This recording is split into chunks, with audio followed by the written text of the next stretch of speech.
Imagine looking down on the continent of Africa from very high above. The land is wide and warm, colored in soft browns and greens. The deserts of the north fade into the green band of the equator. The southern grasslands stretch toward the cold edge of the sea. From this height, you can see almost the whole shape of the continent at once, like a great resting body curled across the bottom of the world. Now look more closely at the eastern side. There is a thin line running down the land, like a long, slow tear in a sheet of paper. It begins up in the hot lowlands of the Afar region, near the southern edge of the Red Sea. It runs down through Ethiopia, then Kenya, then Tanzania. It bends and branches.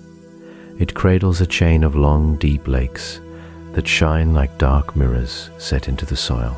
It keeps going south, past Lake Tanganyika, past Lake Malawi, until it loses itself in the lowlands of Mozambique. This long crack has a name. People call it the East African Rift. It is one of the largest features on the surface of our planet. From end to end, it stretches for more than 3,000 miles. And the strange, quiet truth about this crack is that it is still opening, very slowly, a little wider each year, so slowly that no person has ever seen it move with their own eyes. And yet, by the patient measurements of science, we know that it moves. Africa, in some deep and gentle sense, is pulling itself apart along this ancient seam. Before we go further, the planet has a new quiet wonder to share every night. If you'd like one waiting for you each evening, subscribe and let it come to you. The pace is hard to picture at first. In most places along the rift, the two sides drift apart by only a few millimeters each year. That is about the rate at which a fingernail grows. You could stand at the edge of the rift your whole life and never notice the change. And yet, across the slow clock of the earth, those tiny movements add up. Millions of years from now, if the process keeps going, this long crack may widen into something far stranger. Some geologists believe it could become a brand new ocean, with salt water filling the trough between two pieces of land that were once a single continent. Others are less sure. They wonder whether this rift might stall the way other rifts have stalled in the deep past, leaving only quiet scars behind. The question remains genuinely open. To stand inside the rift is to feel the scale of it in your own small body. The walls rise up on either side as long ridges, sometimes hazed by morning mist. The floor between them spreads flat and wide. In places, it is a dry, cracked plain. In other places, it holds a lake so deep that sunlight never reaches the bottom. Volcanoes sit along the edges, some sleeping, some still breathing thin plumes of vapor into the sky. The air smells faintly of dust and old stone. The light at evening turns the cliffs the color of warm bread. What makes this place so curious is not just its size. It is the feeling that you are looking at something in the middle of becoming. The rift is not finished. It is not a museum piece. It is a living seam, slowly working itself open, and we have arrived as witnesses partway through the story. The continents we see on a map feel solid and permanent to us. The shape of Africa, the curve of South America, the long body of Asia. These shapes feel like fixed things, but the rift quietly reminds us that they are not fixed at all. They are simply slow. Across the next many hours, we will move gently along this seam. We will visit the lava lakes that never cool. We will rest beside the deep, ancient waters of Lake Tanganyika. We will walk across salt flats, so white they look like snow. We will think about the bones that have been found along the rift, and what they might tell us about how our own kind came to be. And we will sit again and again with the central wondering of this whole episode. Is Africa truly cracking open to make a new ocean? And if so, what will the world look like long after every map we have ever drawn has faded. There is no need to answer tonight. The wondering itself is enough.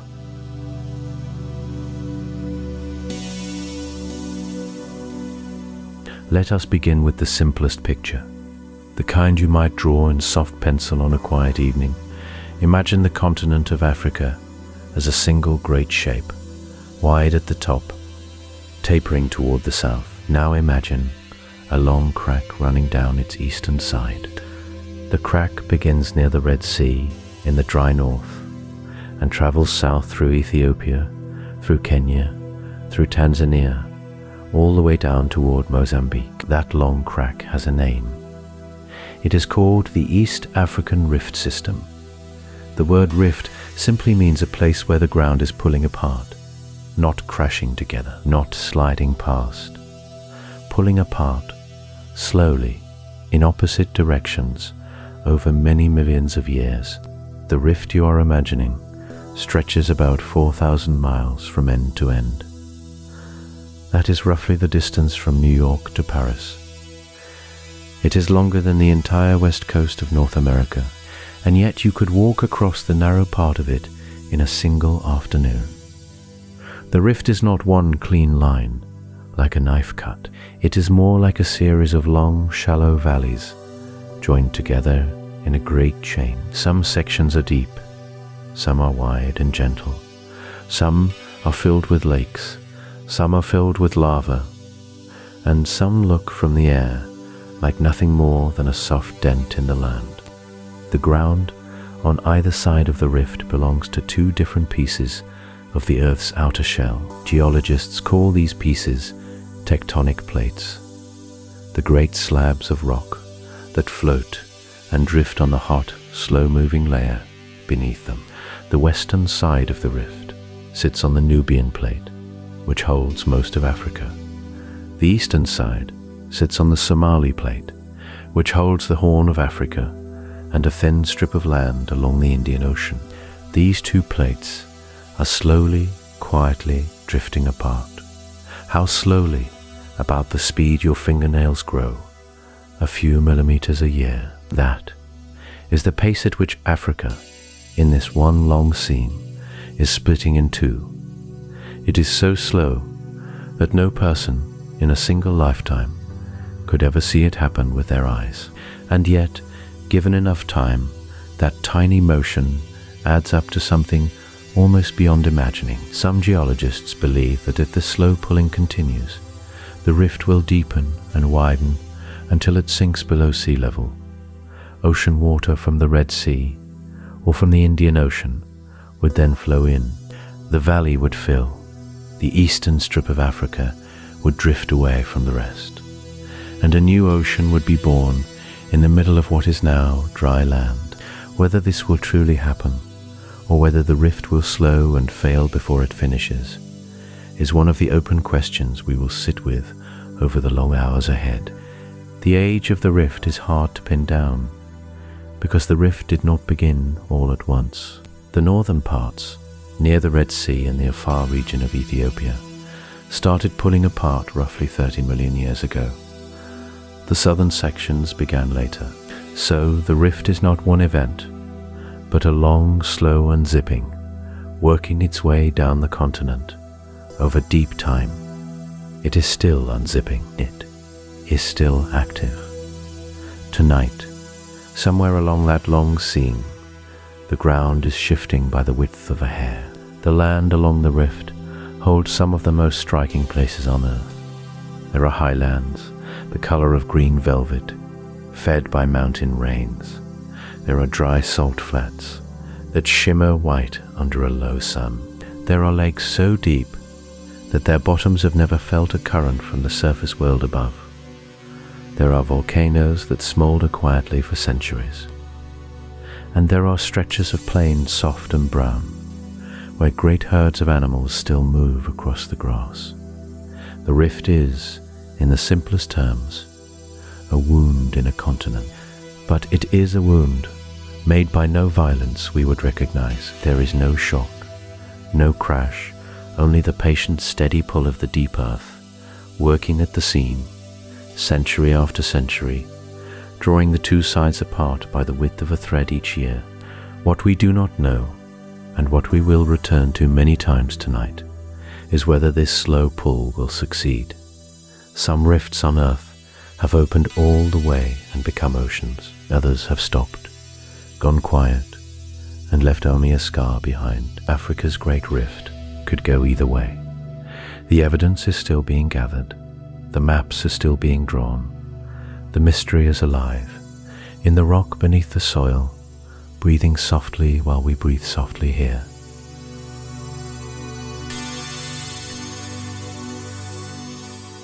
To understand how the East African Rift began, we have to learn how to read the rocks.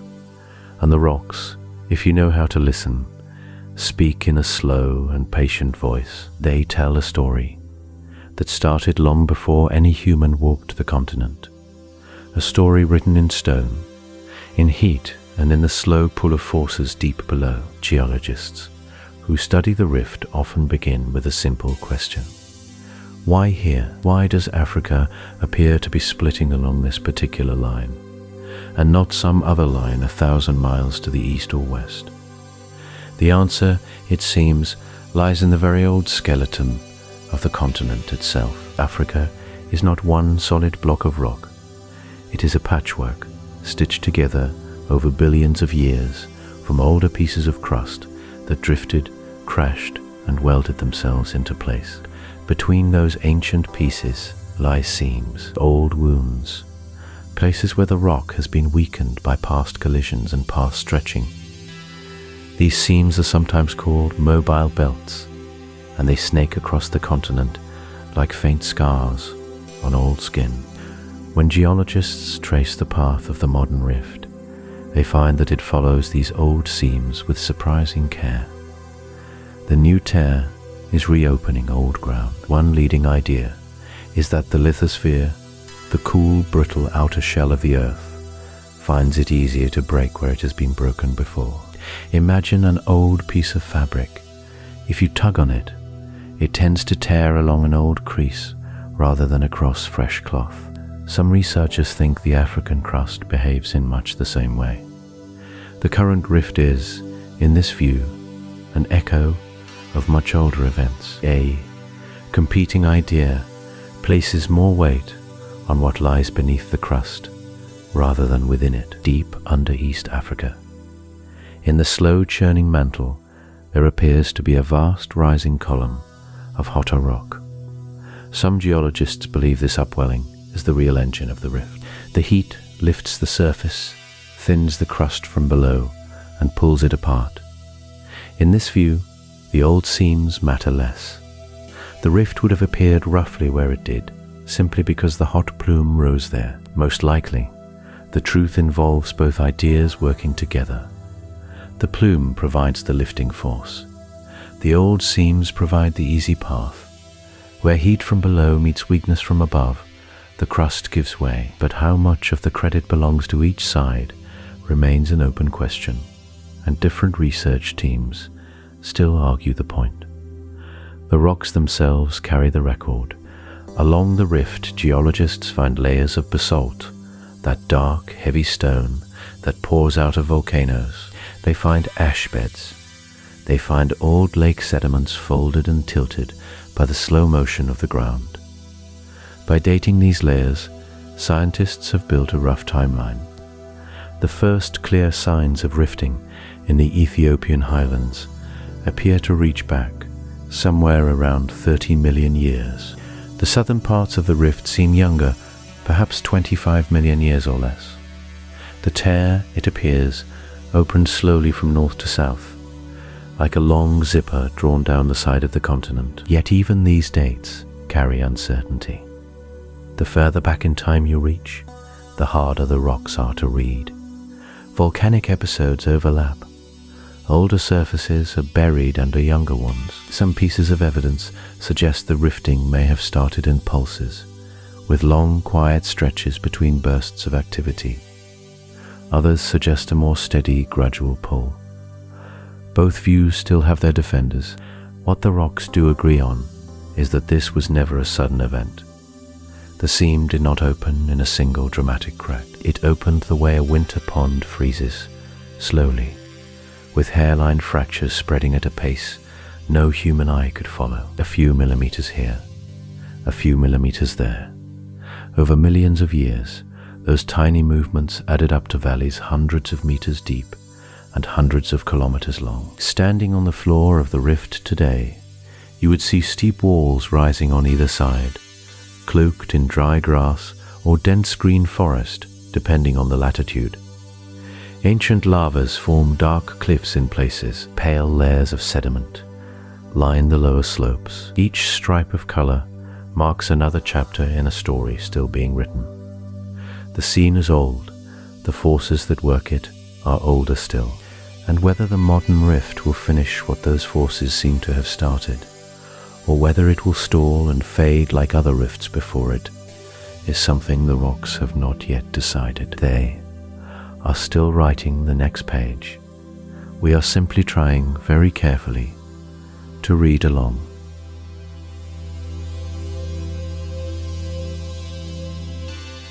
In September of 2005, in a quiet corner of the Afar region of Ethiopia, the ground did something that geologists are still trying to fully understand.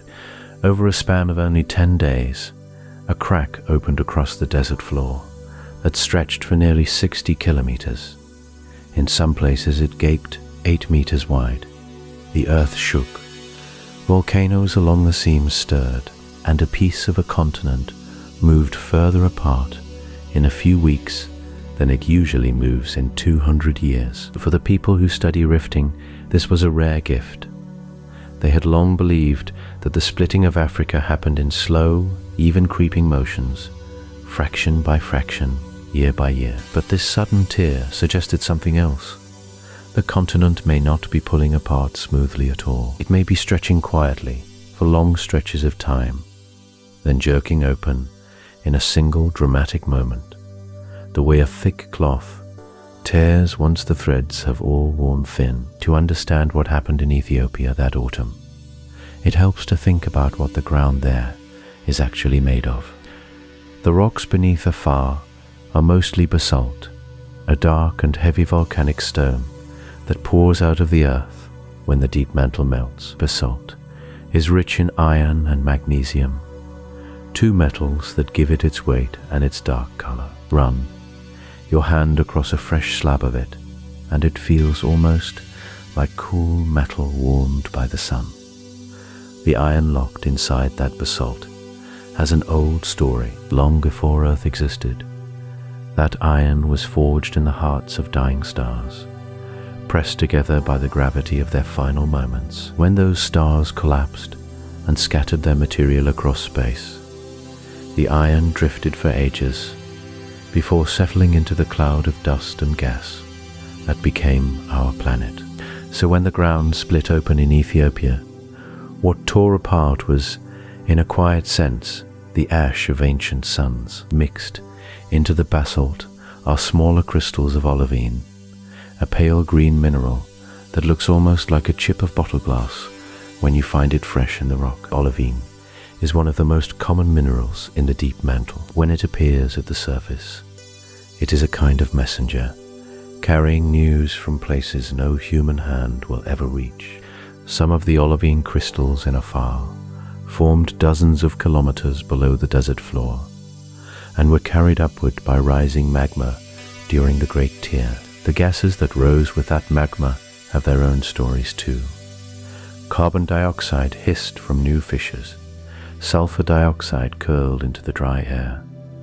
Water vapor, surprisingly, was among the most common. Some geologists believe that much of the water now bound inside Earth's rocks arrived very early, locked into the dust and pebbles that built the young planet. Others wonder whether comets, those drifting balls of ice from the outer reaches of the solar system, delivered some of it later. The question is not fully settled. What is clear is that when the ground in Ethiopia split, ancient water in vapor form escaped from rocks where it had been trapped for an unimaginably long time. The crack itself ran through a place called the Dabahu segment, named for a nearby volcano that woke up just before the tearing began. Local people described a sound like distant thunder that never stopped, and a fine pale dust drifting through the air. No one was killed. The land there is sparsely lived in, mostly home to herders and their goats and camels. But the fissures changed the shape of valleys overnight. Some new cracks were deep enough to swallow a small house. One theory holds that the magma rising under Dabahu acted like a wedge, forcing the two sides of the rift apart in one swift push. Another idea is that the crust there was already stretched almost to its breaking point, and the magma was simply the final nudge.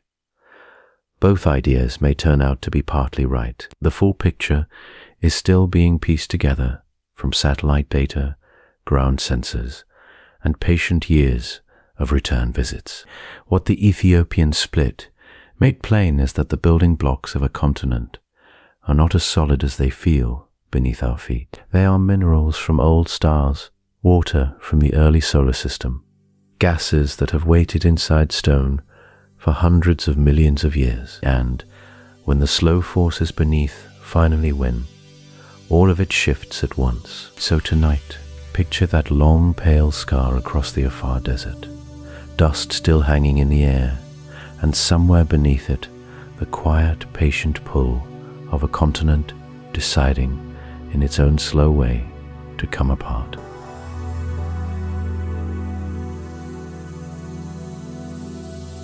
In the far north of the rift, in a hot and dusty corner of Ethiopia, three great cracks meet at a single point. Geologists call this place a triple junction. It sits in the Afar region, where the land is low and the air shimmers with heat. Here, three arms of the planet are pulling away from each other in three different directions. One arm reaches north into the Red Sea. Another reaches east into the Gulf of Aden. The third arm runs south, down through the long line of African lakes. This meeting point is one of the most studied spots on Earth. It is rare to find a place where three tectonic plates touch. The Nubian plate makes up most of Africa to the west. The Somali plate carries the eastern part of the continent. The Arabian plate sits to the north, drifting slowly away toward Asia. All three are moving, very gently, away from a shared center. The forces that pull them apart are quiet and invisible. They work in millimeters per year, not miles. The deepest cause of this pulling lies far below the surface, beneath the Afar region. Hot rock rises from deep inside the mantle. The mantle is the thick layer of slow, hot rock that sits between the thin crust and the iron core. This rising heat softens the crust above it, the way warm hands soften a piece of clay. The crust above the hot spot stretches. It thins, it cracks, and once the cracking begins, the cracks tend to grow. There are different ideas about how much of the work this rising heat truly does. One view is that the deep plume of hot rock is the main engine. In this view, the plume pushes up, lifts the crust, and forces it to break into three pieces. The three arms then spread outward, like cracks running through a windshield from a single impact. Another view holds that the plates were already moving on their own. The Arabian plate, in particular, drifts northeast for reasons of its own. The plume may simply be helping a process that was already underway. Both ideas may hold pieces of the truth. The question is far from settled. The three arms of the rift behave differently from one another. The northern arm, beneath the Red Sea, has already pulled far enough apart that seawater has poured in. A thin strip of new ocean floor is forming there. The eastern arm, in the Gulf of Aden, has done much the same. Both look like young oceans in their first chapters. The southern arm, the one that runs down through East Africa, is the youngest of the three. It has not yet split deeply enough for the sea to enter. It is still mostly dry land, with deep lakes filling the lowest spots.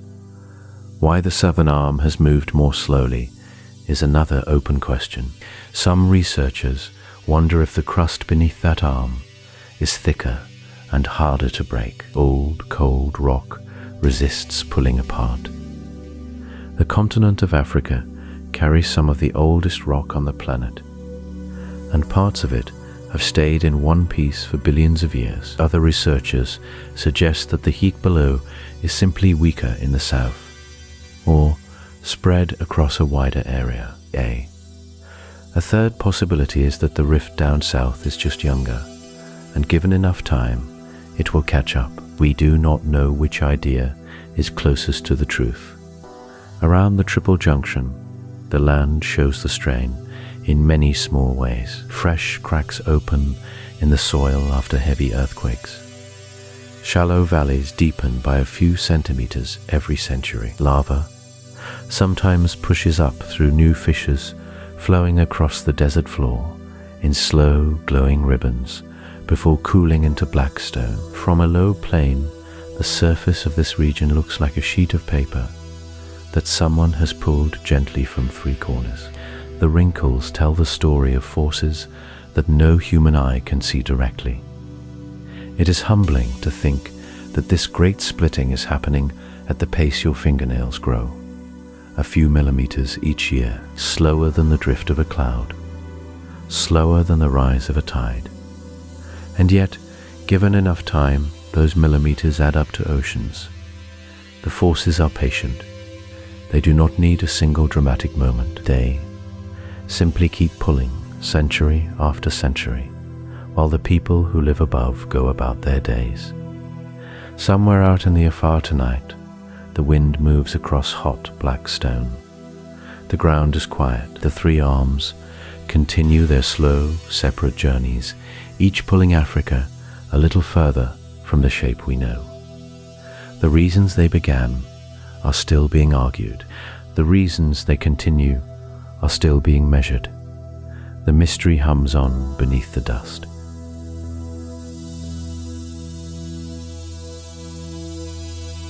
Beneath the high green plateaus of Ethiopia, far below the coffee fields and the misty mountain mornings, something vast and slow is pressing upward. Geologists call it a mantle plume. The name sounds gentle, like smoke curling from a chimney. The reality is harder to picture. Imagine a column of soft, hot rock rising from deep inside the earth, slow as honey on a cold morning, but wider than entire countries. To feel the scale, it helps to shrink things down. If you held the whole earth in your hands as an apple, the thin red skin would be the crust we live on. Everything we know, every forest, every city, every ocean, sits on that paper-thin peel. Below the peel, the apple flesh is the mantle. It is not liquid, though we sometimes picture it that way. It behaves more like very, very thick taffy, soft enough to flow over millions of years, hard enough to feel solid to anything that moves quickly through it. Now picture a slow blob of slightly hotter taffy lifting upward through that thick layer.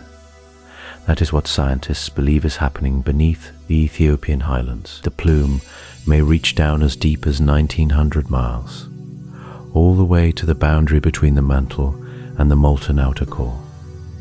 That depth is hard to hold in the mind. If you could drive straight down at highway speed, it would take you more than a day of constant driving to reach the bottom of that column. And the column is not narrow. Some studies suggest it spreads hundreds of miles wide, where it meets the base of the African plate. The temperature down there is hotter than anything on the surface. The deep mantle sits at roughly 4,000 degrees Fahrenheit, give or take. That is more than 4 times hotter than the inside of a wood-fired pizza oven. Hotter than lava when it first emerges. Hot enough that if a teaspoon of that material somehow appeared in your kitchen, it would glow brighter than the sun on a clear day. And yet, under all the pressure of the rock above it, the deep mantle stays solid in its strange, slow-flowing way. When that hot column reaches the underside of the African plate, it presses upward like a hand pushing against a thick rubber sheet from below. The land overhead lifts, the crust stretches, and eventually in places it cracks. The Ethiopian highlands sit nearly 2 miles above sea level, in part because of this gentle, unimaginable shove from below. The whole plateau is being held up by heat. How much heat is moving through the plume each second is a question that researchers still argue about. Some estimates suggest the African superplume, as it is sometimes called, may carry as much heat as several billion household furnaces running all at once. Others propose more modest numbers. The instruments that measure these things look at the speed of seismic waves passing through the deep earth, and different teams read the signals in different ways. One group sees a single tall column reaching from the core. Another sees something more like a slow rising cloud, broader and less defined. The shape of this hidden giant is still being mapped. There is also disagreement about how many plumes there really are beneath Africa. Some researchers describe one enormous superplume, feeding heat to the entire continent, and even out under the South Atlantic. Others picture a cluster of smaller plumes, each rising in its own place, each pushing on its own patch of crust. The truth may sit somewhere in between, and the evidence is still incomplete. What makes this scale especially difficult to feel is the time. The plume has been pressing upward, in one form or another, for tens of millions of years. The basalt floods that once spread across Ethiopia, layer upon black layer, came from this same long upwelling. If you could film the process from above and play it back at 1,000,000 years per second, you would see the highlands swell like bread, rising in a slow oven. You would see the rift open like a tear in old cloth. At normal speed, no human eye could ever catch the motion. So when we stand on the Ethiopian highlands at sunrise, with the cool air on our skin and the valley below filled with mist, we are standing on a slow, hot bubble that began rising before our ancestors stood upright. Whether it is one plume or many, whether it is steady or pulses through the ages, whether it will keep lifting for another 50 million years or quietly fade away, a question is still open. We are guests on the back of something enormous, and most of it remains hidden.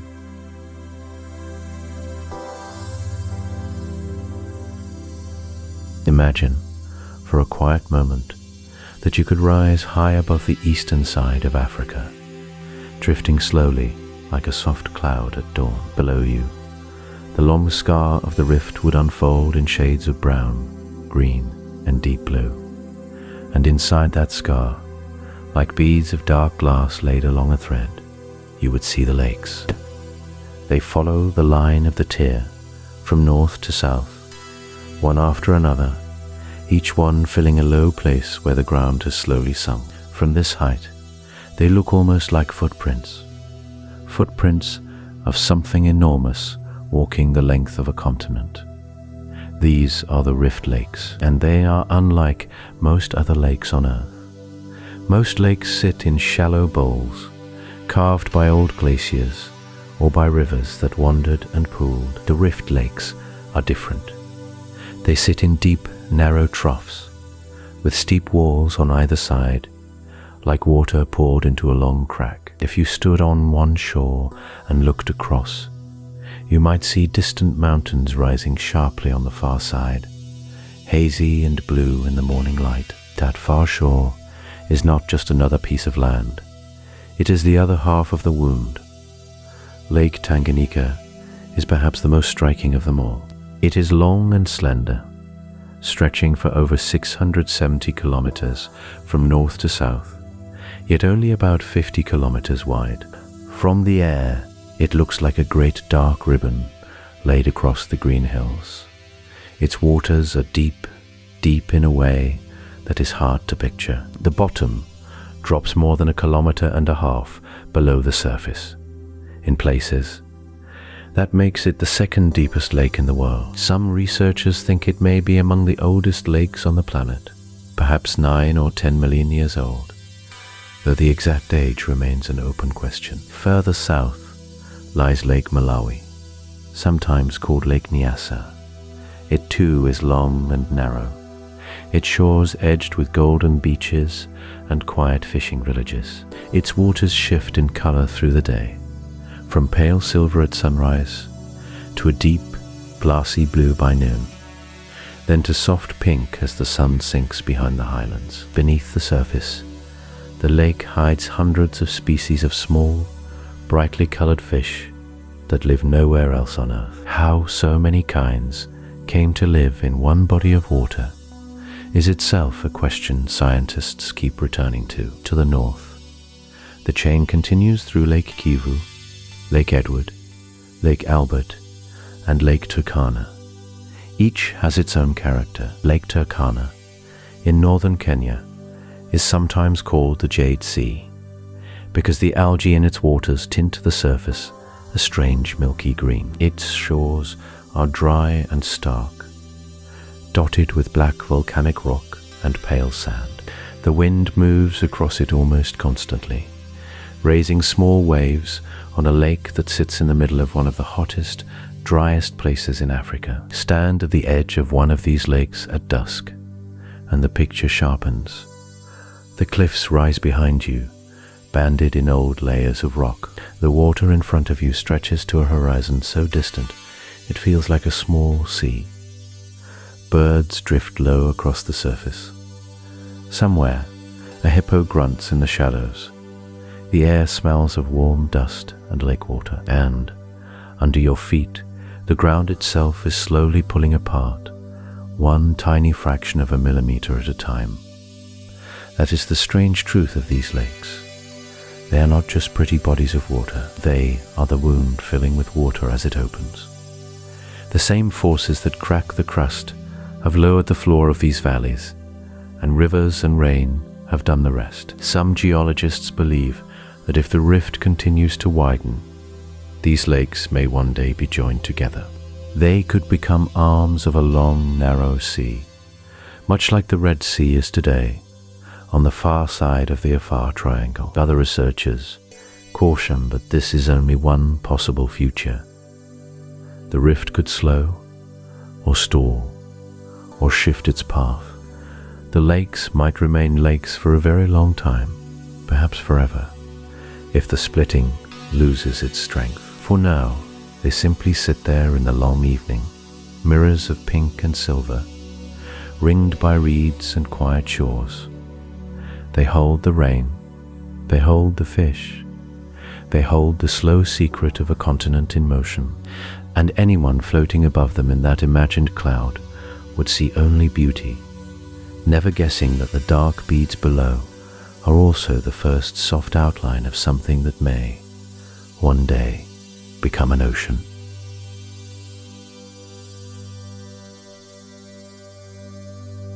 Far to the north of the rift, in a low and quiet corner of Ethiopia, there is a place where the ground turns white. The salt flats of the Danakil stretch out in pale sheets, flat as still water, glittering under a sun that gives no mercy.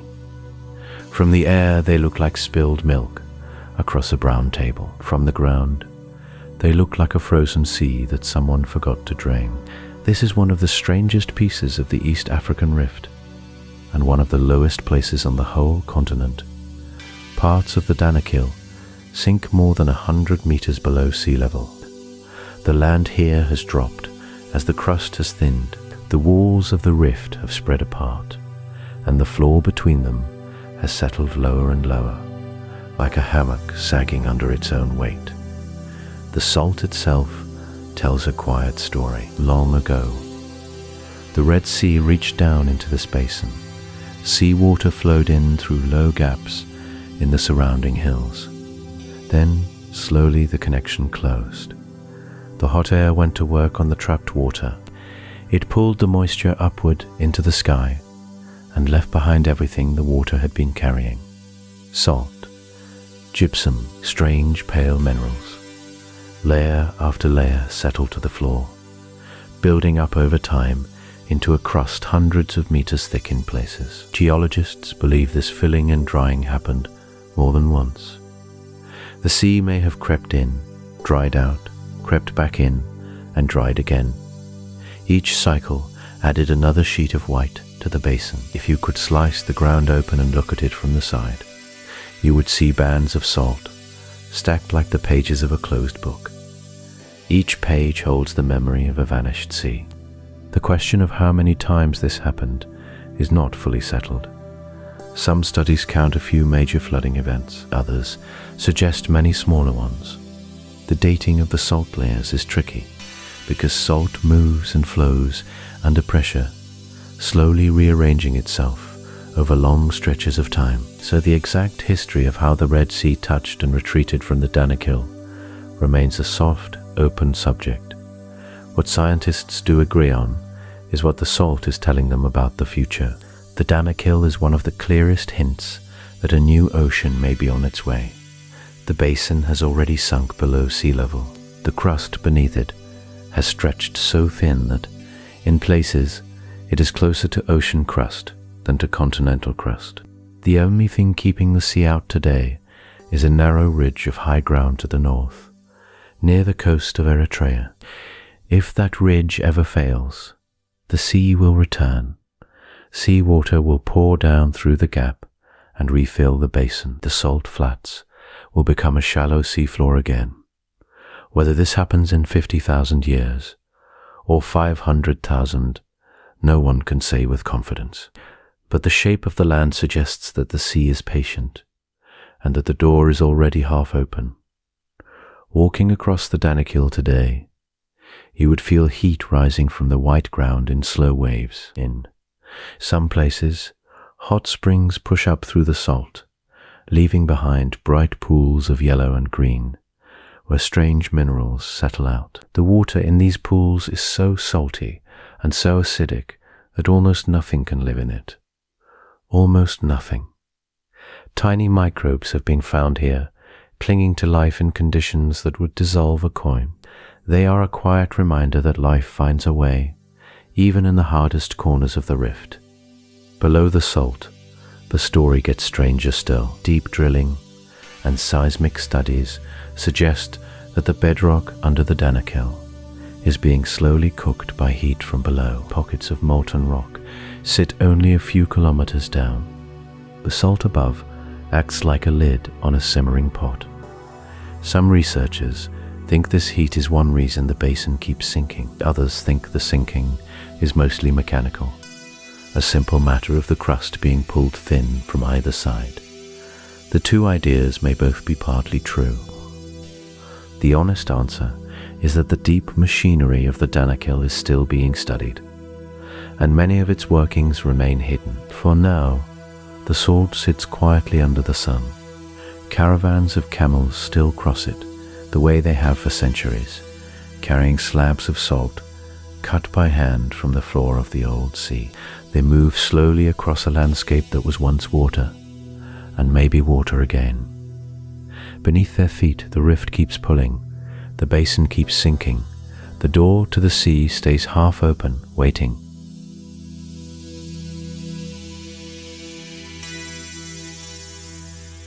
Along the length of the rift, the earth does not tear in silence.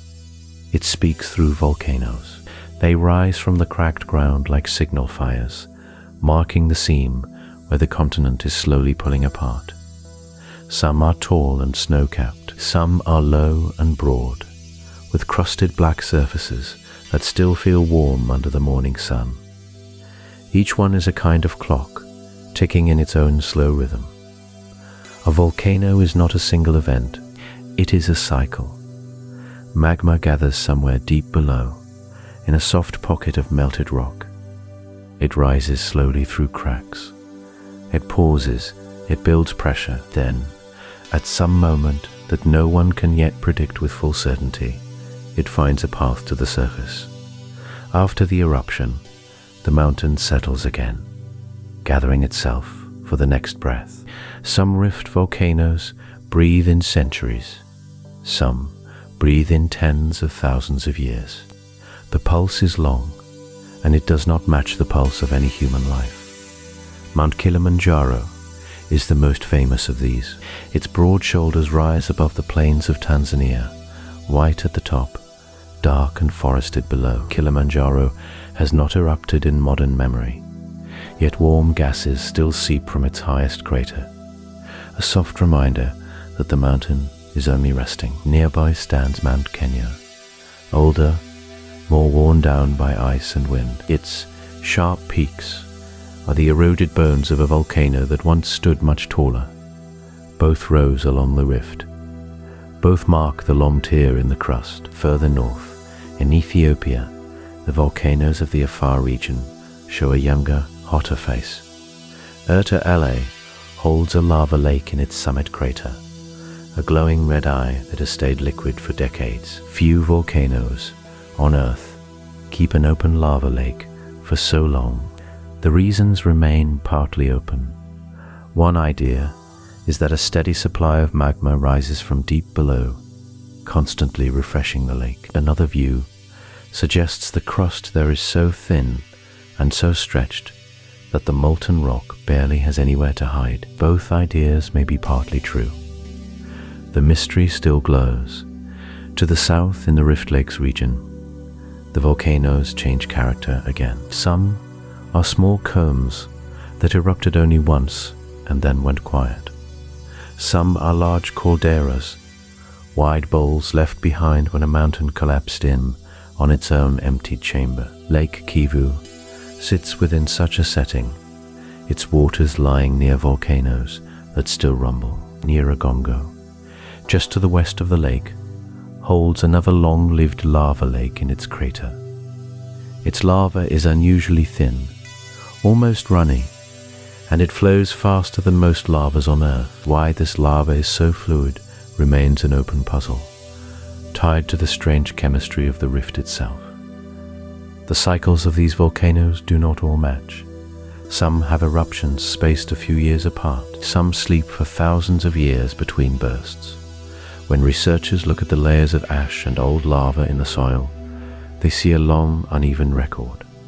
Quiet centuries, sudden bursts, long pauses, then sharp clusters of activity, as if many vents along the rift had decided to speak at once.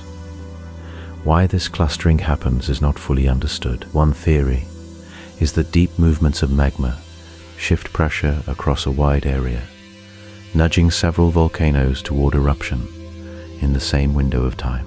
Another theory holds that each volcano follows its own schedule, and the apparent clusters are only patterns the human eye loves to find.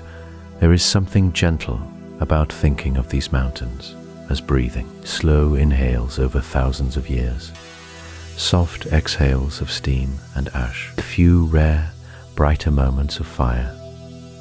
The rhythm is so unhurried that whole civilizations can rise and fall between two breaths of the same volcano. The mountain does not notice. It keeps its own time. The cycles also feed the land. Old volcanic ash breaks down into rich soil. Farmers along the rift have grown crops on the flanks of these mountains for generations. The same fires that crack the continent also fertilize the fields above. Cycles of destruction and renewal sit very close together here, almost touching. What remains open is whether these volcanoes, taken together, are slowly weakening or strengthening. Some researchers wonder if the rifting is speeding up in places where volcanoes cluster. Others see no clear trend, only the long pulse of a slow planet. The full pattern, if there is one, may take many more lifetimes of careful watching to reveal. For tonight it is enough to picture the long line of mountains, glowing softly in the dark, each one breathing at its own quiet pace.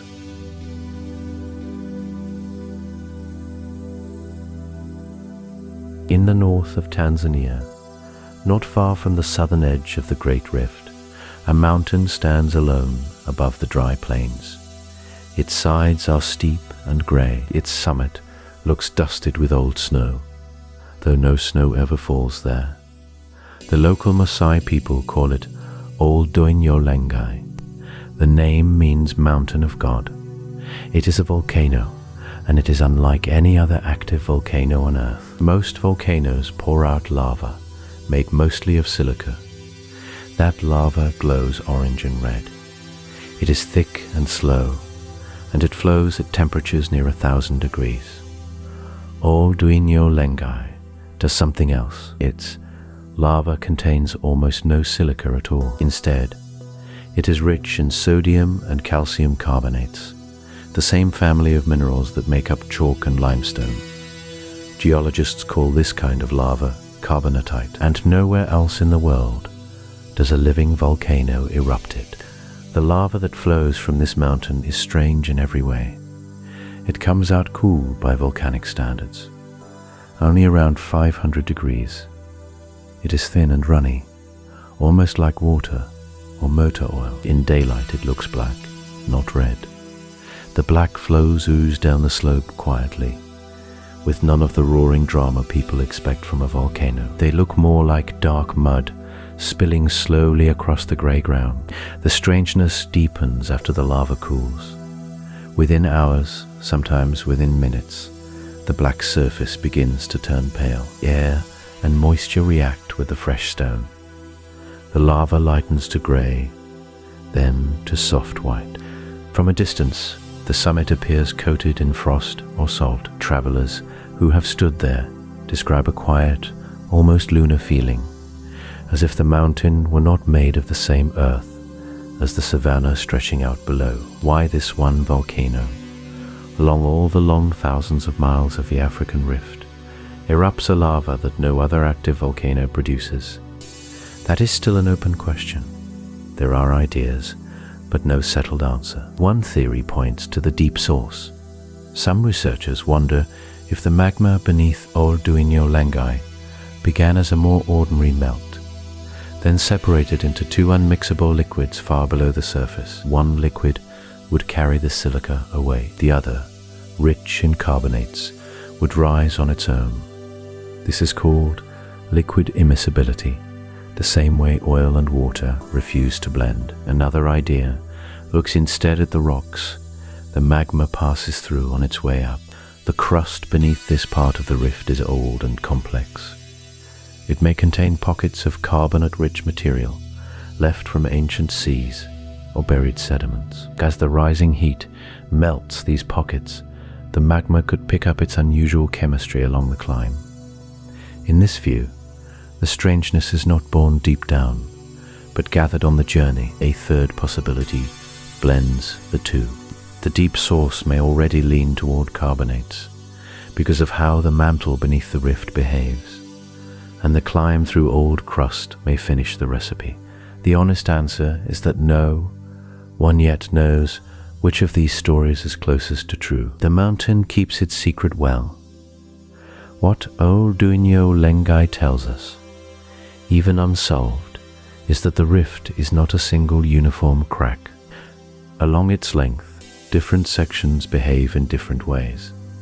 Some volcanoes pour out familiar, dark basalt. Others build tall cones of ash. This one alone, on its quiet plain, produces something the rest of the planet has not matched.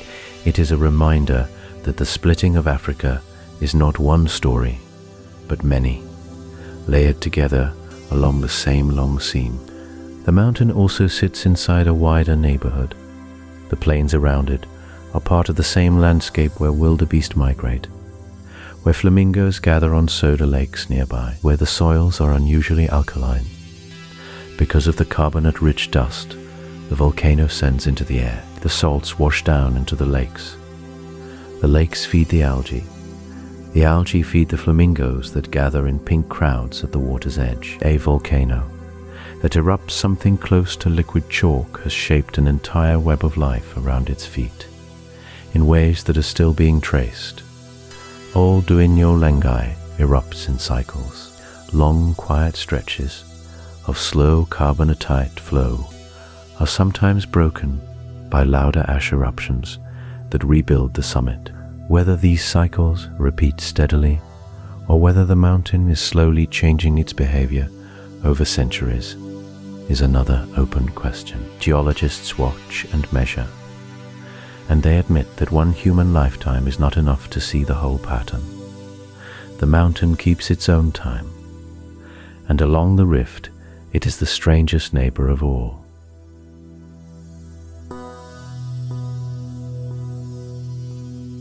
Of all the strange places along the Great Seam, none feels quite as otherworldly as the Afar Triangle.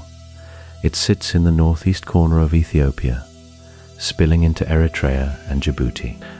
It is shaped, roughly, like a wide three-cornered patch of low land, where the high plateaus of Africa drop away into something that hardly seems to belong on this planet, and it holds some of the most extreme numbers on the entire continent. The lowest part of the Afar Triangle is called the Doinyo Depression. Its floor sinks more than 400 feet below sea level. That is a striking figure when you remember that the sea is only a short distance away, held back by a narrow ridge of land. If that ridge ever gave way, the ocean would pour in and drown the depression in a single great rush. Geologists believe this has happened before, long ago, more than once. Salt layers thousands of feet thick lie beneath the surface, left behind by ancient seas that flooded the basin and then dried away under the sun. The air above this sunken floor is some of the hottest measured anywhere on Earth. Daytime temperatures often climb past 120 degrees Fahrenheit. The yearly average sits higher than almost any inhabited place on the planet. There is little shade. The wind, when it comes, feels like the breath of an open oven. Rain is rare, and when it does fall, the salt and minerals in the ground draw the water back out almost as quickly as it arrives. Walk across parts of this floor, and the ground crunches beneath your feet. Vast white salt flats stretch toward the horizon, broken by patches of yellow, orange, and bright green. These colors come from pools heated by the rocks below. Sulfur, iron, and other minerals dissolve into the hot water and paint the surface in shades that look almost too vivid to be real. Some pools bubble gently, some hiss. Some lie still and glassy, reflecting a pale sky. At the heart of the depression sits Ale, one of the only volcanoes in the world that holds a long-lasting lake of molten lava in its summit crater. The lava churns inside a dark stone ring, slowly turning over itself, sending up a faint red glow at night. We will return to lava lakes in a later section. For now, it is enough to note that the Afar Triangle is one of the rare places where the inside of the Earth shows itself plainly at the surface. What makes this region especially interesting is that three great tectonic plates meet here. The Nubian plate, which carries most of Africa, pulls away from the Somali plate to the east. The Arabian plate pulls away to the north. The point where all three slowly separate is called a triple junction, and the Afar Triangle sits right on top of it. Geologists know of only a few places on the planet where three plates pull apart at once. None of the others are as easy to study as this one, because so much of the crust here has already stretched and thinned. The floor of the Afar has sunk far below the surrounding highlands. Some researchers describe it as a kind of cradle for a future sea. The thinking goes that if the rifting continues at its current rate, salt water from the Red Sea may one day pour in for good. Other geologists are more cautious. They point out that rifts have started in many places throughout Earth's history, and not all of them finished the job. Some stretched, thinned, sank, and then quietly stopped. Whether the Afar belongs to the first group or the second is still an open question. What is not in question is the strangeness of the place. Mud volcanoes, the size of small hills, push up cold gas and brine from deep below. Springs of brilliant green acid water steam at the edge of salt fields. Long cracks split the dry crust, some only an inch wide, some wide enough to step into. Scientists who study these cracks have measured them growing year by year. slowly, patiently opening as the plates move apart. To stand here, if one could stand here in some imagined calm evening, would be to stand on the thinnest, lowest, hottest skin of Africa. It's a place that seems to be in the middle of becoming something else. What that something else will be, and whether it will arrive in 10,000 years or 10 million, no one yet can say. The Afar simply waits, hot and bright and slowly sinking, while the rest of the continent drifts on either side.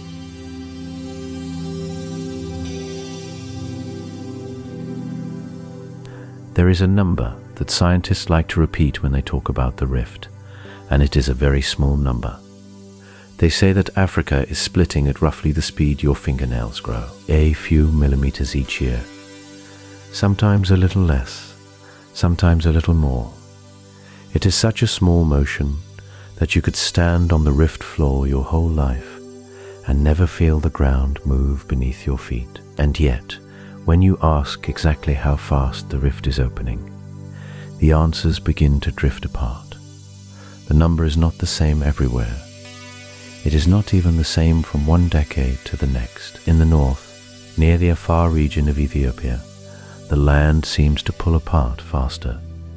Some measurements suggest the two sides are separating by about 16 millimeters a year. That is roughly the width of a small coin. Further south, near Lake Malawi, the motion slows to only a few millimeters. The rift does not breathe at one steady pace. It breathes at many. Scientists measure these tiny shifts with quiet patience. They place small satellite stations on bare rock, on dry hilltops, on the floors of dusty valleys. The stations listen to signals from above and record their own position with stunning care. Year after year, the dots on the map creep apart. A grain of sand, another grain of sand, a whisper of distance added slowly to the world. There is something gentle in this kind of science. The instruments do not rush, they simply sit and listen, and the rocks, in their own slow language, answer. But the deeper question is not just how fast the rift moves, it is whether it moves steadily at all. One theory holds that rifting is smooth, a long, even pull, like taffy stretching. The crust thins by a tiny fraction each year, and the average rate we measure is the true rate. Another theory says the opposite. The rift, in this view, holds its breath for long stretches, sometimes for centuries, sometimes for thousands of years. Then, in a single sudden event, it releases. The ground cracks open. A volcano stirs. The two sides leap apart by several meters in a matter of days. Then the quiet returns, and the slow listening begins again. The crack that opened in the Ethiopian desert in 2005 is often pointed to as evidence for this second idea. In just 3 weeks, the ground separated by as much as 8 meters in some places. That is more motion than the steady rate would produce in 1,000 years, all delivered in a single shudder. Yet the question is not settled. Perhaps both ideas are true. Perhaps the rift moves smoothly in some places, and in sudden jolts in others. Perhaps it switches between the two over long ages. The evidence we have is only a thin slice of time, a few decades of careful measurement, a few hundred years of human record. Against this, the rift itself is tens of millions of years old. There are smaller details that the careful eye notices. The way certain rocks at the rift edge are pulled into thin layers, like dough stretched between two hands. The way old riverbeds bend strangely where the ground has shifted under them. The way some lakes grow a little longer each century, while others quietly shrink. Even the soil along the rift carries memory. Crystals inside the dust line up in directions that hint at the slow flow of the deeper rock beneath. There is a particular pleasure in this kind of detail. A geologist might spend a whole season studying the tilt of a single layer of ash, working out by how many degrees it has rotated since it fell. From that one small measurement, they may draw a thread that connects to the whole motion of a continent. The rift hides itself in these tiny clues. It does not announce itself. It waits to be read. So the honest answer to the question of how fast Africa is splitting is that it depends. It depends on where you stand. It depends on how long you watch. It depends on which patch of crust you happen to be measuring, and on whether you catch it during one of its quiet centuries or one of its restless ones. For tonight, the rift is moving as you listen, not enough to feel, not enough to see, only enough for the patient instruments to whisper their small new numbers in the morning. A few more grains of distance between one half of a continent and the other. A few more soft heartbeats in a process that has been unfolding longer than our species has existed and will continue long after we are gone.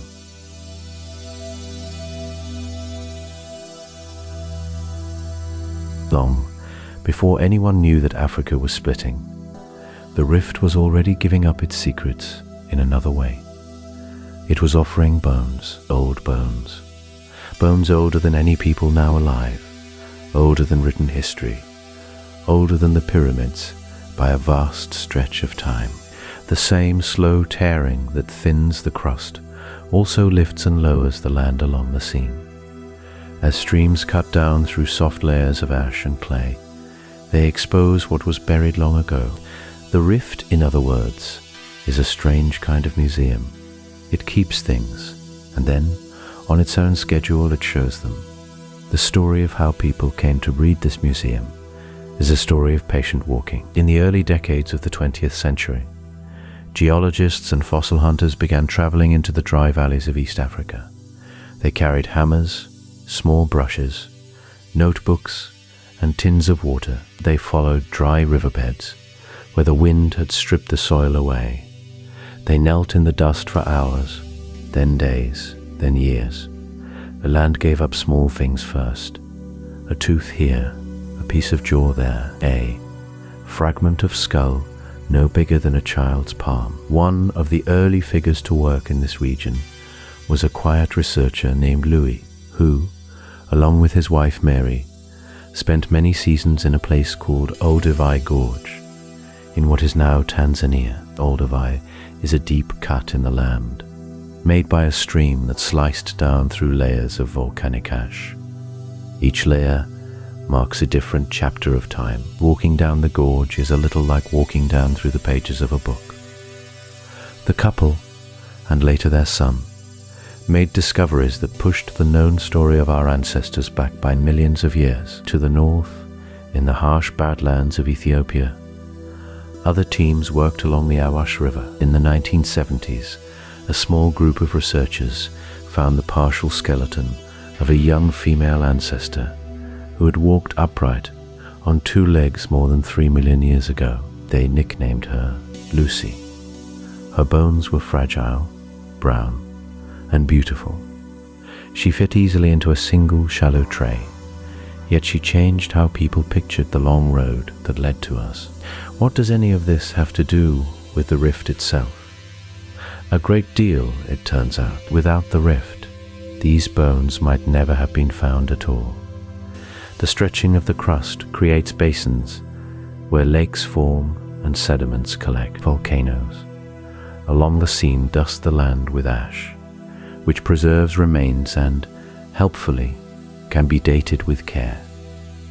Later, faulting and erosion expose those buried layers again. Each step of the process, burial, preservation, uplift, erosion, owes something to the slow pulling apart of the continent. This is where a real debate enters the story. For many years, some researchers proposed that the rift itself helped shape human evolution. The idea, sometimes called the rift hypothesis, suggested that as the land lifted and dried, our ancestors moved out of forests and into open grasslands. Walking upright, the thinking went, may have been an answer to that changing world. It is a tidy story, and it has a certain quiet power. Other researchers are not so sure. They point out that early human ancestors lived in many kinds of places, not only along the rift.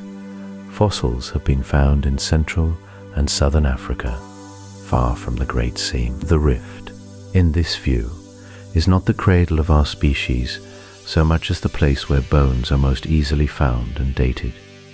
Both ideas could hold pieces of the truth. The question of how much the splitting of Africa shaped the rise of upright walking creatures remains open. The bones cannot, by themselves, tell us why they exist. There is something gentle to sit with here, the same forces that may one day pull Africa apart are the forces that preserve the record of how we came to be. The rift is both a future ocean and an ancient archive. The hammer taps of fossil hunters in the dry sun, the careful sweep of a brush across a jawbone, the long flights home or the small wrapped parcel, all of it is part of how we learned to read the seam. And much of the seam is still unread. Vast stretches of the rift have never been carefully searched. New fossils appear every few years, often by accident, when a goat herder notices something pale in the dust, or when a heavy rain uncovers a fresh slope. What other chapters of our own story lie waiting beneath those quiet hills, we cannot yet say. The rift keeps its own counsel. It has a long memory, and it shares it slowly.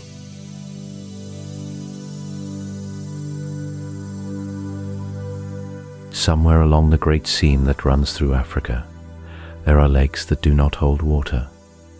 They hold fire. They are pools of molten rock, glowing red and orange, churning slowly inside the throats of certain volcanoes. And the strangest thing about them is that they almost never go out. Most lava that reaches the surface cools quickly. It meets the cold air, hardens into black crust, and within hours or days it becomes stone. That is the normal pattern. A volcano erupts, the lava flows, the lava freezes in place, and the show is over. But a lava lake is different. A lava lake stays liquid for years, sometimes for decades, sometimes, as far as anyone can tell, for more than a century. Along the African rift, one of these strange burning ponds sits inside the crater of Mount Nyiragongo, in the eastern part of the Democratic Republic of the Congo. It is one of the most active lava lakes on the planet. Its surface shifts and cracks like a slow black puzzle, with bright orange scenes glowing between the pieces. Heat rises from it in shimmering waves, and somehow the heat keeps coming. The lake does not freeze over. It does not seal itself shut. It just keeps burning. How is that possible? This is one of the small mysteries of rift volcanism, and it is stranger than it first sounds. To keep a lava lake liquid for years, something has to keep feeding it heat from below. The molten rock at the surface is losing energy constantly. It glows because it is shedding warmth into the air. If nothing replaced that warmth, the lake would crust over and die within weeks. So there must be a hidden pipe of fresh hot magma rising up from deep inside the earth, and an equally hidden pipe carrying the cooled, denser magma back down. The lake, in other words, is the visible top of a slow, churning chimney. One theory is that the magma circulates in a steady loop, like soup simmering in a pot, with the hot stuff rising in the middle and the cooler stuff sinking around the edges. Another theory is that the circulation is much more uneven, with bursts of fresh magma arriving in pulses, sometimes overflowing the rim, sometimes draining away in secret. The truth probably lies somewhere between these ideas, and it likely changes from one volcano to the next. Researchers who study Nyiragongo have watched its lake rise and fall by hundreds of feet over the years, and no one fully understands the rhythm. There is something else unusual about the lava in this part of the rift. It is unusually runny. Most lava is thick and sticky, the way honey would be if honey were made of melted rock. It flows slowly, in lazy tongues, but the lava at Nyiragongo is thin and quick. It can race down the mountainside at the speed of a car. This is because of its chemistry. It contains less silica, the mineral that normally makes lava sluggish, and more of certain other minerals that keep it loose. Why the rift produces lava like this is still being studied. Some geologists suspect it has to do with the deep plume of heat rising beneath East Africa. Others think it reflects something about the kind of rocks the magma melts through on its way up. The full picture is not yet clear. Another rift volcano, Erta Ale in the Afar region of Ethiopia, holds its own lava lake. It sits in a long, low, shield-shaped mountain in the middle of a desert, but almost no one visits. The lake there has been active, off and on, for more than 100 years. Local people in the region have stories about the glowing pit that go back generations. It is sometimes called the gateway to the underworld, though that name is a poetic description, not a scientific one. What makes these lava lakes a true surprise is how delicate they are, despite their fire. A slight change in the plumbing below can drain them in hours. A blockage can seal them shut. They are not eternal.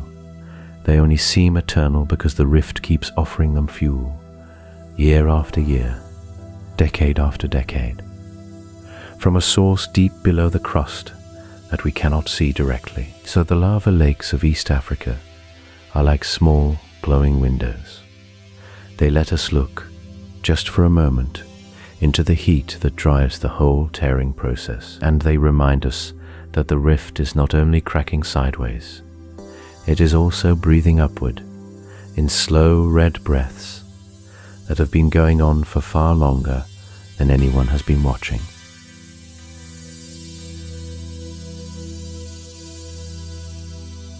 The lakes of the rift are not just lakes. They are deep conversations between water and stone, between the slow pull of the plates and the slow gathering of rain. Each one sits inside a long crack in the crust, where the ground has dropped down between two faults. The water fills the wound, and from above, on a quiet morning, the surface looks calm, almost ordinary. Beneath that calm, though, the rift lakes connect to nearly every other system the continent has. Think of Lake Tanganyika. It is the second deepest lake on Earth, reaching down more than 1.5 kilometers. Some of that water, near the bottom, has not mixed with the surface in thousands of years. It sits in cold, still darkness, low in oxygen, quietly holding the memory of older climates. Above it, the surface warms in the sun. Wind pushes the upper layers around, but the deep stays deep. The lake is, in a sense, two lakes stacked on top of each other, barely speaking. That stillness is a kind of archive, as dust and pollen and tiny shells drift down through the water. They settle into the mud at the bottom in soft, even layers. Each layer is a year, or a season, or a wet spell, or a dry one. By drilling cores into that mud, scientists can read the rainfall of Central Africa, going back hundreds of thousands of years. The rift made the basin caught the water caught the sky, and the sky, in those layers, tells us how the monsoons came and went. As the climate changed, the lakes connect to the volcanoes too. Heat, rising from the mantle, warms the rocks beneath the rift, and in places, that heat seeps up through cracks at the lake bottom. In parts of Lake Kivu, gases dissolve into the deep water under enormous pressure. Carbon dioxide and methane gather there, trapped by the weight of the lake above them. It is a strange and quiet system, balanced for now. Some researchers wonder how stable that balance truly is. Others believe it has held for thousands of years and may hold for thousands more. The honest answer is that the lake keeps its own counsel. The rift lakes also shape the weather around them. There, wide surfaces feed moisture into the air, and that moisture rises against the highlands on either side, falling as rain on the steep green slopes. Rivers gather that rain and carry it back down toward the lakes, or out toward the Nile, or south toward the Zambezi. In this way, a crack in the deep crust becomes a cradle for clouds. The geology sets the stage. The water writes the script. The mountains, lifted by the same forces that opened the rift, decide where the rain will fall. Life listens to all of it. In Lake Malawi, hundreds of species of small, brightly colored fish, called cichlids, have evolved inside one body of water. They split off into new forms in nearby coves and along different rocky shores, each one shaped by the depth, the light, the food, and the company it kept. Lake Tanganyika holds its own separate family of cichlids, also numbering in the hundreds. The lakes have acted like islands, except instead of being surrounded by sea, they are surrounded by land. Each one is a closed world. Each one is an experiment in how quickly life can branch. Why so many species in so little time is itself an open question. One idea points to the changing water levels over the ages as the climate shifted and the lakes rose and fell. Another idea points to the steep, varied underwater terrain, which gave fish many small niches to settle into. A third idea suggests it is something about the lake water itself, its clarity, its chemistry, the way light reaches into the depths. Most likely, all three play a part. But which part matters most, and why these particular lakes became such rich nurseries of new life, is not fully settled. So the rift connects, quietly, to everything. The hot plume below feeds the volcanoes. The volcanoes warm the rocks. The rocks shape the basins. The basins hold the water. The water lifts into the sky. The sky returns it as rain.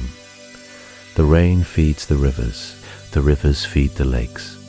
And inside the lakes, life keeps doing its long, patient work of becoming. None of these systems is separate.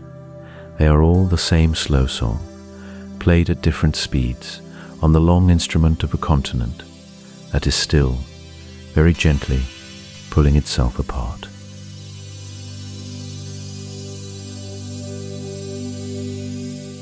Beneath the soil of East Africa, the ground is speaking.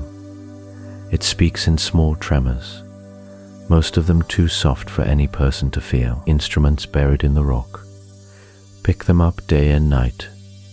They register as faint lines on a screen, gentle wiggles that come and go like breath. Each line is a whisper from the seam, a tiny shift in the crust as the continent slowly pulls itself in two. Most of these earthquakes are small. Many measure below magnitude 2, which is far weaker than the steps of a person walking past the sensor. They happen by the thousands every year along the length of the rift. Some cluster near volcanoes, others trace the long faults that run beneath the lakes. A few rise to the level where a sleeping village might feel a soft sway in the walls, a cup tipping on a shelf, a dog lifting its head in the dark. The pattern of these whispers tells geologists something important, though what exactly it tells them is still debated. One reading is that the rift moves in steady, patient creeps. The crust stretches a tiny amount each day, and the small quakes are simply the rocks settling into their new positions. By this view, the seam is like a slow exhale, soft and continuous, with no sudden surprises hidden inside it. Another reading is quite different. Some researchers think the rift moves in fits and starts. Long, quiet periods build up stress in the rock, and then a single larger event releases it all at once. The 2005 cracking in the Afar desert is often pointed to as an example. In a matter of days, a fissure, tens of kilometers long, opened across the ground. The crust there shifted by several meters. That amount of stretching, in normal times, would take centuries. If the second view is right, then what looks like a quiet century along some stretch of the rift may be a century of quiet loading. The whispers we record today may be the small adjustments before a louder moment that no living person will see. Or the loud moment may already have come and gone, and what remains is only the soft hum of a system relaxing. The truth likely sits somewhere between the two ideas, and the data is still being gathered. The sensors themselves have grown more numerous in recent decades. Networks of seismometers now stretch from Ethiopia down through Kenya, Tanzania, and into Malawi and Mozambique. Each one is a small metal cylinder, often buried in a shallow vault, listening with patience no human ear could match. Together, they draw a map of the rift in motion, a portrait built not from light but from vibration. The map keeps shifting as new data arrives. Satellites add another layer by bouncing radar off the ground from orbit and comparing readings taken months or years apart. Scientists can measure how the surface has moved by amounts as small as a few millimeters. The technique reveals slow swellings and slumps that no one standing on the ground could ever detect. Around some volcanoes, the land breathes upward by a few centimeters as magma collects below, then settles again as it cools or moves on. These breaths are part of the same long story the small quakes are telling. What the whispers do not yet tell us with any certainty is how the rift will behave in the coming centuries. Will it continue to stretch quietly, opening millimeter by millimeter, the way a slow route cracks a sidewalk over many years? Will it produce more sudden episodes, like the one in Afar, where a desert floor parts as if zipped open? Will some sections lock and stay still, while others race ahead? The questions outnumber the answers. There is also the matter of the lakes. Beneath their deep waters, faults move and adjust, and the quakes there are harder to study. Sensors must be placed on lake floors or on the shore.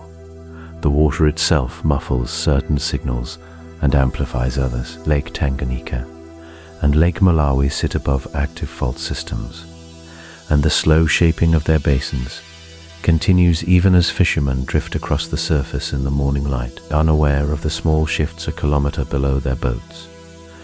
For now, the rift simply continues to whisper. The needles trace their soft lines, the satellites pass overhead and measure. The rock beneath the soil moves a fraction of a hair, then a fraction more, then rests, then moves again. Somewhere in those quiet motions is the story of how a continent is being reshaped. We are still learning to read it. The whispers are patient. They will keep speaking whether or not anyone is listening, long after the cities above them have grown and changed and grown again.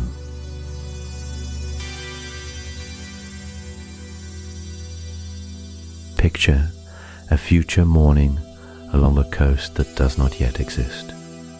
The sun rises slowly over a long, narrow sea, and the first light falls on cliffs that were once the deep interior of a continent. The water glows in shades of pale green and gentle blue, the way young oceans often do, where shallow shells catch the sun and scatter it back upward. This is the coastline some geologists imagine when they trace the rift forward through deep time. It may form, it may not. The question stays open, and the light upon it lives only in the mind. If the rift does succeed, the eastern edge of Africa would drift away from the rest of the continent, carrying with it parts of Ethiopia, Kenya, Tanzania, and Mozambique. Between the two landmasses, seawater would slowly pour in from the north, through the low passage of the Afar region. At first, it would arrive as a shallow flooded valley, glittering in the sun like a long mirror laid across the land.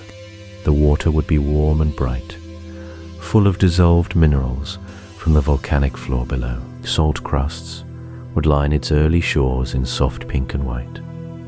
Some researchers picture this stage as something like the Red Sea today, only younger and narrower. Others wonder whether the new sea would look more like the Gulf of California, with steep walls and deep basins close to shore. The truth is that no one alive can know which model fits best. Each rift carries its own personality, shaped by the rocks beneath it and the heat rising from below.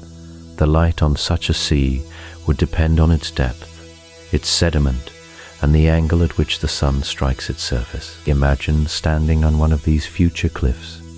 Behind you, the highlands of old Africa rise in soft brown folds. In front of you, the new ocean stretches toward a horizon that did not exist a few million years before. The morning light catches the spray where small waves meet basalt.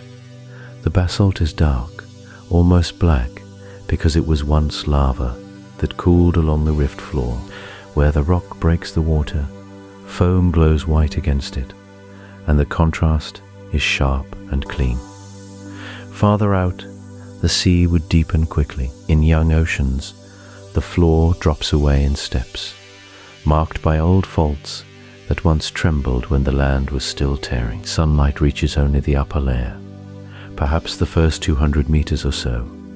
Below that, the water turns from blue to indigo, to a deep, quiet black. Some geologists suspect that hydrothermal vents would already be active down there, glowing faintly with heated minerals, just as they do along the floor of the Red Sea today. Whether such vents would host the same kinds of life remains an open question. Along the new shore, tide pools would catch the light in small, still mirrors. Each pool would hold a tiny world, warmed by the sun and refreshed by the slow rhythm of the sea. The colors inside might surprise a visitor. Salts left by evaporation could tint the edges with pale rose and yellow, depending on which minerals the rift had pushed up from below. The light passing through that shallow water would shimmer on the rocks beneath, painting them in patterns that shift with every passing cloud. No, one can say for sure that this scene will ever exist. The rift may stall. Other rifts have stalled before, leaving long valleys but no ocean. The forces that drive the splitting may weaken, or the crust may settle into a new balance that holds it together. If that happens, the imagined coastline will remain only an idea, a quiet possibility traced on maps that future geologists will redraw. The light upon those waters will never fall. Still, the picture is worth holding for a moment. A sea where there was once savanna, a shore where there were once volcanoes, birds wheeling above cliffs. There were once inland mountains, the smell of salt where there was once dry wind. All of it depends on a slow tearing that we cannot feel, happening beneath ground. We can walk across today without noticing a single tremor. The light on that future coast, if it ever comes, will be the same sunlight that warms the rift now. The same star, the same angle in the sky, falling on a continent that has rearranged itself into something new. Whether human eyes will ever see that morning, no one knows. The question rests where the rift rests, patient, unhurried, and quietly open.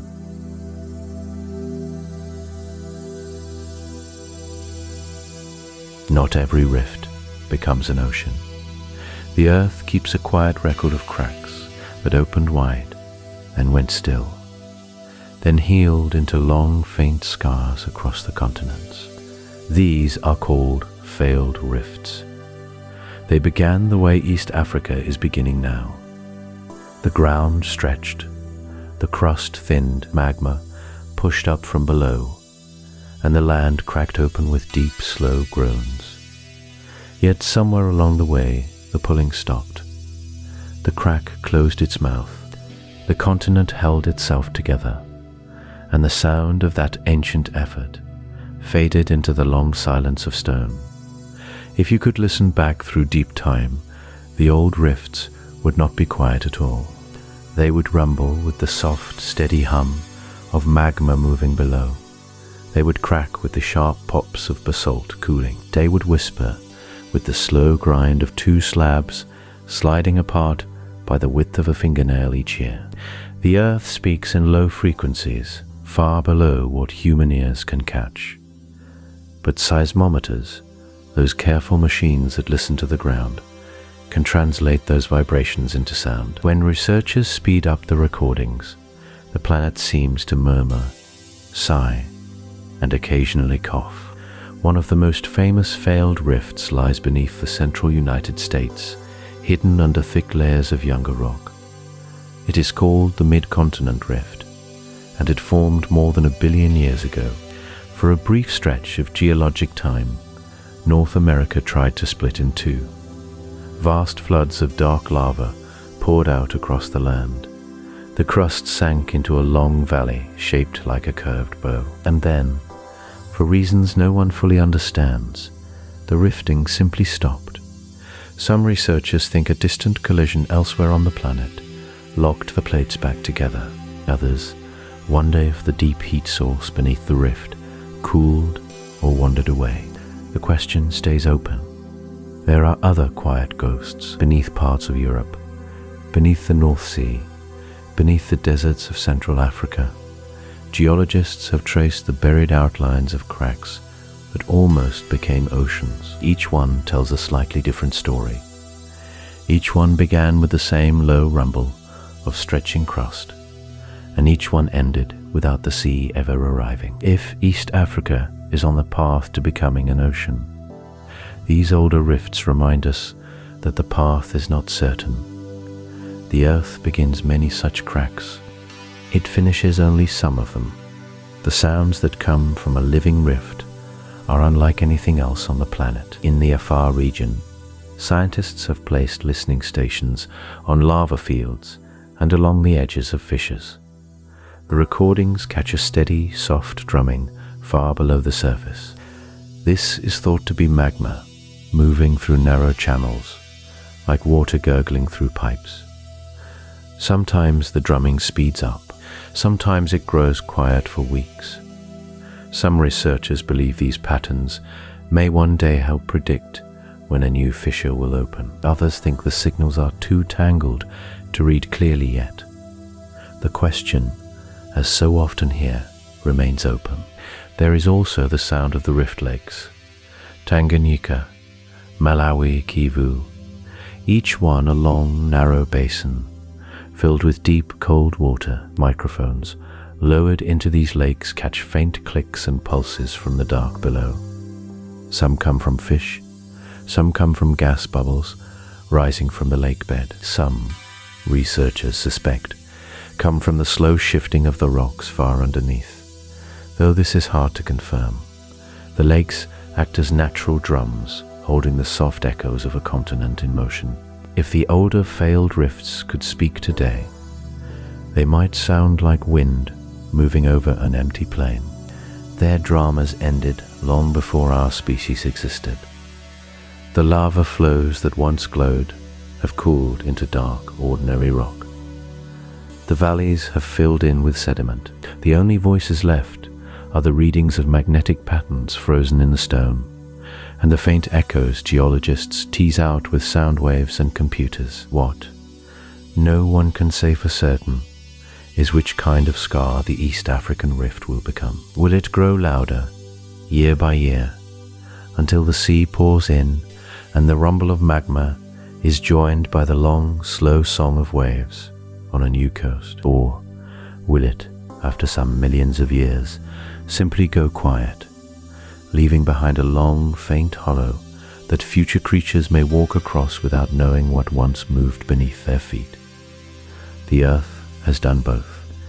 It has not yet told us which it plans to do here, so we listen, gently, to the soft drumming under the African ground, and we wonder which sound is the beginning of an ocean, and which is the beginning of a long, patient silence.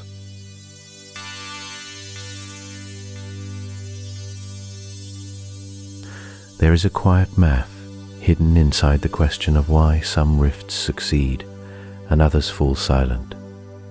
It is not the kind of math you do with a pencil. It is the math the earth does, with heat, with stretching rock, with time measured in millions of years.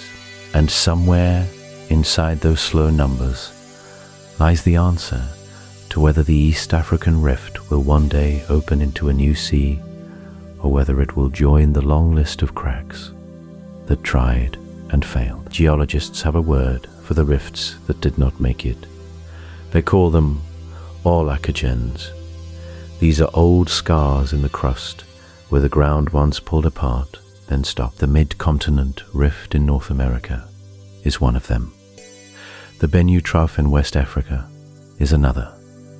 Both began with the same fire and ambition as East Africa. Both went quiet. The earth simply changed its mind, and the seam healed into stone. So the question becomes a kind of equation. What makes one rift keep going while another fades? Researchers have been turning this puzzle over for decades, and they have begun to notice patterns in the numbers. The rate of stretching seems to matter. The thickness of the crust seems to matter. The temperature of the rock below seems to matter most of all, but no one has yet found the single rule that decides the outcome. One idea points to the heat beneath. A rift sitting above a strong, steady plume of warm mantle rock may have enough energy to keep thinning the crust until it breaks all the way through. A rift without that deep heat source may stretch for a while and then cool, locking the seam in place. By this thinking, East Africa has the advantage. The Afar plume seems to be feeding the system from below, like a slow flame under a sheet of taffy. Another idea looks at the math of speed. If a rift opens too slowly, the crust has time to cool and stiffen between pulses of stretching. The rock heals faster than it tears. If it opens fast enough, the tearing wins, and the gap keeps widening until the sea pours in. The East African rift is opening at only a few millimeters a year in most places. That is slow by human measure, and even slow by geological measure. Whether it crosses the threshold of success is still an open question. There is a kind of beauty in how small the numbers are. A few millimeters a year, about the width of a fingernail growing in a month. Multiply that by 1 million years, and you get a few kilometers. Multiply by 10 million, and you get a narrow sea. The Red Sea, which began rifting roughly 30 million years ago, is now hundreds of kilometers wide at its broadest. The arithmetic is gentle, almost shy, but the result is an ocean. Some researchers wonder whether rifts succeed in steady increments at all. The evidence from Afar, where the ground tore open across many kilometers in a single sequence of events, suggests rifting may come in sudden pulses, separated by long, quiet centuries. If that is true, then the math is not a smooth line but a staircase. Long, flat stretches, then a step. Long, flat stretches, then a step. A rift might look dormant for 1,000 years, and then move more in a month than it had in all that time. This makes the prediction harder, not easier. A rift that moves in pulses can fool the watchers. It can seem to be failing when it is only resting. It can seem to be succeeding when it is only catching its breath. The numbers tell us something is happening, but they do not yet tell us how the story ends. There are also gentler ratios at play. The ratio of crustal thickness to plume strength, the ratio of stretching rate to cooling rate, the ratio of weak old seams in the rock to fresh, strong stone. Each of these numbers tips the balance one way or the other, and the earth does the sum in its own time, without showing its work. So when you look at a map of East Africa and trace the long line from the Red Sea down through Ethiopia and Kenya and Tanzania and into Mozambique, you are looking at a calculation in progress. The variables are still being entered. The answer is still being computed. No one in the room knows whether the final number will be a new ocean or another quiet scar. For tonight, it is enough to know that the math is real, that the numbers are small and patient, and that somewhere beneath the slow African night, the earth is still adding them up.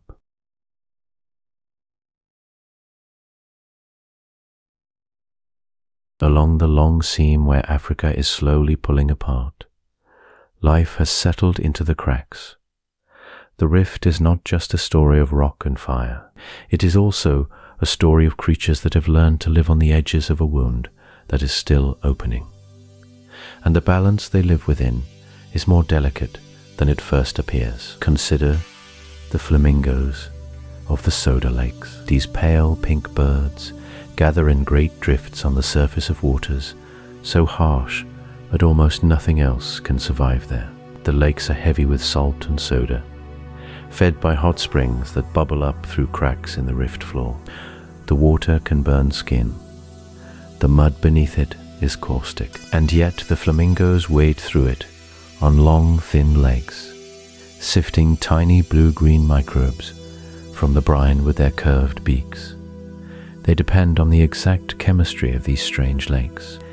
If the springs cooled, or the range changed, or the salt balance shifted even a little, the microbes would vanish, and the flamingos would lose the only food that holds them there. The cichlid fish of the deep rift lakes tell a similar quiet story. In Lake Tanganyika, in Lake Malawi, in the warm waters of Lake Victoria, hundreds of cichlid species have appeared over the last few million years.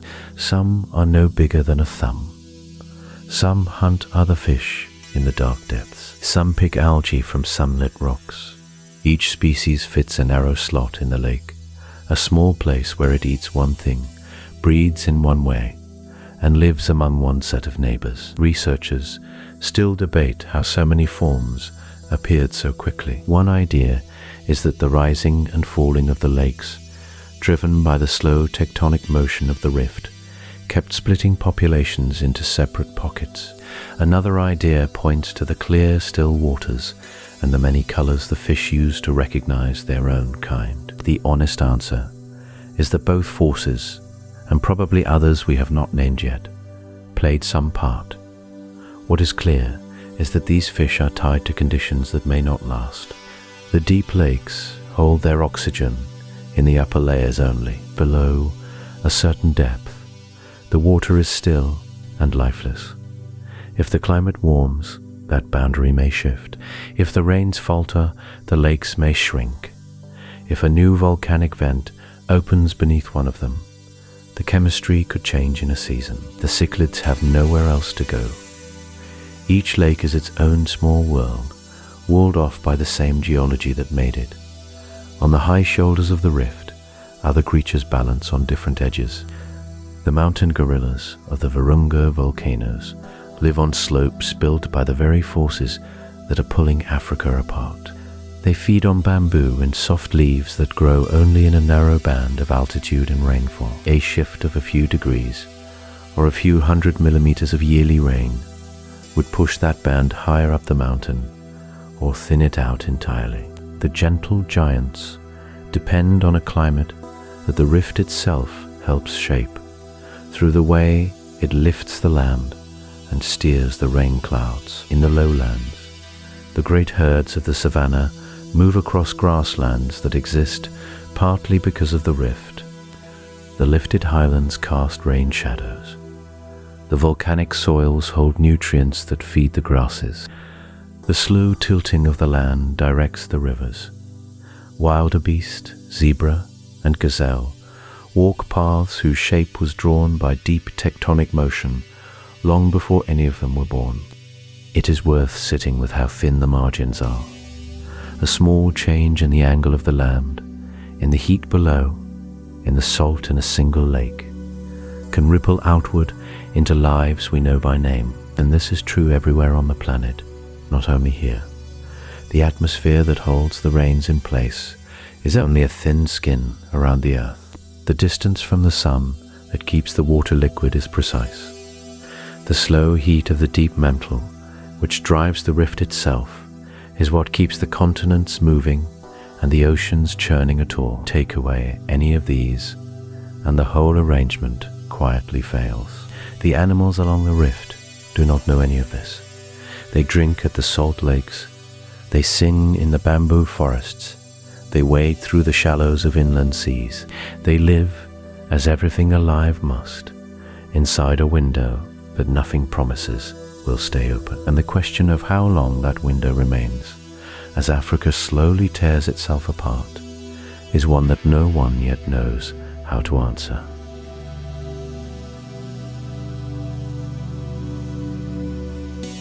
Along the length of the rift, the ground does more than crack and shift. It also breathes in quiet places, where the soil looks ordinary. Gases drift up through tiny pores in the rock. Some of these gases are warm, some are cool. Some carry a faint smell of sulfur, that sharp scent you might know from a struck match. Others have no smell at all, which makes them harder to study. The most common of these rising gases is carbon dioxide. It seeps from the soil in slow, invisible streams. In some valleys, scientists have measured surprising amounts of it leaking from the ground each day. The gas comes from deep below, where hot rock in the mantle slowly releases what was trapped inside it long ago. The rift, with its thin and broken crust, gives that gas an open path to the sky. How much carbon dioxide rises from the whole rift each year remains an open question. Some teams have placed sensors along short stretches of valley floor and measured the flow. They then try to guess the total for the entire system, which runs for thousands of miles. The numbers they reach are large, but they vary widely from study to study. The rift is simply too long, too remote, and too varied to measure all at once. One question that draws careful attention is whether this slow breath of gas shifts the climate in any small way. The volcanoes of the rift release gases when they erupt.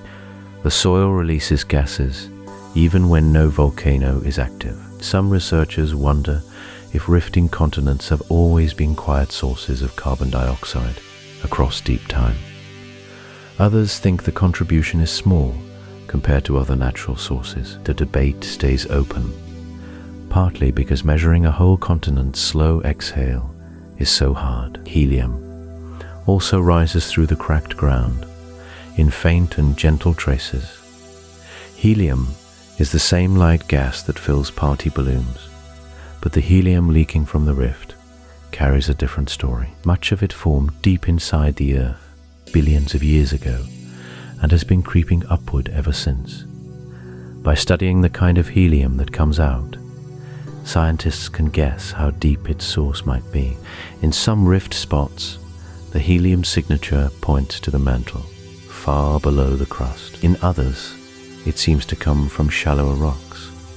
These hints matter because they suggest where the hot plume below the rift may be reaching the surface most strongly. Yet the picture is patchy. A rich helium signal in one valley does not always match the signal a few miles away. The deep plumbing of the rift seems to be uneven, with channels and pockets we cannot see directly. We map it by sniffing the air, and the map is still full of blank spaces. Methane also drifts up in some places, especially near the great rift lakes. Lake Kivu, on the border between two nations, holds enormous amounts of dissolved methane and carbon dioxide deep in its waters. The lake is layered, with cool, fresh water on top and heavier, gas-rich water below. As long as the layers stay calm, the gases stay trapped. Researchers continue to study how stable this balance truly is, and what natural events might disturb it over long stretches of time. The questions are serious but slow, and the answers are not yet complete. Some of the most curious gases are the rare ones, present only in tiny whiffs. Radon, hydrogen, even faint traces of older noble gases all rise through the cracked ground. Each one carries clues about the rocks it passed through. Each one is hard to catch and harder to read. A small change in the gases, coming from a single fault, sometimes appears before a small earthquake nearby. Yet scientists are careful here. The link between gas changes and quakes is real in some places, weak in others, and unreliable as a warning tool. Overall, whether this could ever become a useful sign of coming tremors is still being studied, gently and slowly. What the rising gases tell us, taken together, is that the rift is not simply a crack in stone. It is a living seam where the deep earth meets the open air, exchanging slow breaths across thousands of miles. The amounts, the sources, the rhythms, the meanings, all of these remain partly mysterious. New sensors get placed each year. New samples get collected from remote valleys.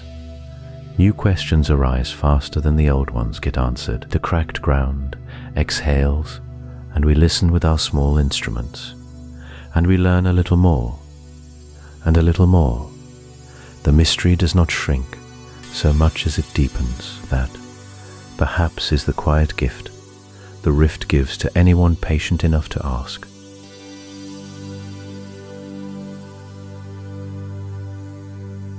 Maps of Earth have always been guesses about a moving thing. The oldest maps drawn by hand showed coastlines as travelers remembered them, with empty spaces where no one had yet walked. Modern maps look firm and final, with every river and ridge in its proper place.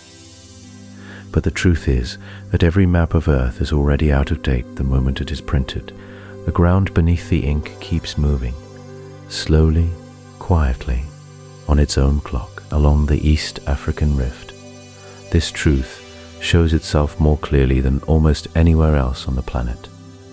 Scientists who study the region must keep redrawing their maps as new measurements come in. Satellites watch the ground from above, sending down beams of light that can sense the slightest shift. Instruments planted in the soil measure how the rocks tilt and stretch. Every year, the rift looks a little different than it did the year before. The change is small, but it is real. Some researchers have tried to imagine what the maps might show in 1,000,000 years. In their drawings, the Rift Valley is deeper and wider. The lakes have grown larger, joining together into long inland seas. The Afar Triangle, that low and broken land in the north, has sunk further still. Salt water from the Red Sea may have begun to seep across the lowest passes, drawn by gravity into ground that lies below sea level. If that happens, the inland seas would no longer be fresh. They would taste of the ocean. In 10 million years, the maps grow stranger. The eastern edge of Africa, the long strip that includes parts of Ethiopia, Kenya, Tanzania, and Mozambique, may have drifted far enough to be considered its own small continent. A narrow sea would run between it and the rest of Africa. Ships, if there are still ships, might cross from one shore to the other in a day or two. The new coastlines would be young and raw, with fresh cliffs and beaches still finding their shape. That is one possible map. It is not the only one. Other researchers wonder whether the rift will ever finish what it has started. They point to the older failed rifts buried elsewhere on the continent, the ones that stretched and cracked and then went quiet. Africa may simply hold itself together the way a piece of leather can pull and stretch without quite tearing. In that version of the future, the maps in 10 million years look much like the maps of today. The rift is deeper, perhaps, and the volcanoes have left new cones along its length. But the shape of the continent remains. A third possibility sits between these two. The rift may succeed in some places and fail in others. The northern arm where the Afar Triangle already sits below sea level, may open into a true ocean. The southern arm, running down through Malawi and Mozambique, may slow and stall. In that case, the new map shows a long, narrow sea, reaching only partway down the continent, ending in a quiet inland lake that never quite became salt water. Which version will come true is still an open question. The evidence so far does not pick a clear winner. In 100 million years, the maps stretch beyond anything a human mind can easily picture. The plates that carry the continents will have rearranged themselves once again.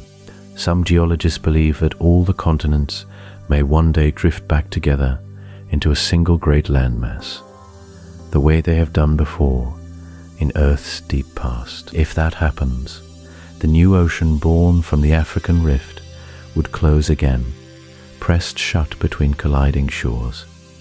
Its floor would rise as new mountains. The salt that once lay beneath its waves would be lifted into the open air, where rain would slowly wash it away. In 1 billion years, the sun itself will have grown warmer, and the oceans of Earth may begin to thin. The maps then will not look like our maps at all. The shapes of the land will mean little, because the climate will have rewritten everything that depends on water. Whatever the rift became, it will be only one line among many in a much older story. The map makers of today work with patience. They know their drawings will be wrong soon enough, replaced by better ones drawn by hands not yet born. The rift will keep widening, or it will not. The new ocean will arrive, or it will fade into another failed seam. Either way, the maps will need redrawing. The Earth is always becoming something it has not yet been, and the lines we draw upon it are only the briefest of guesses.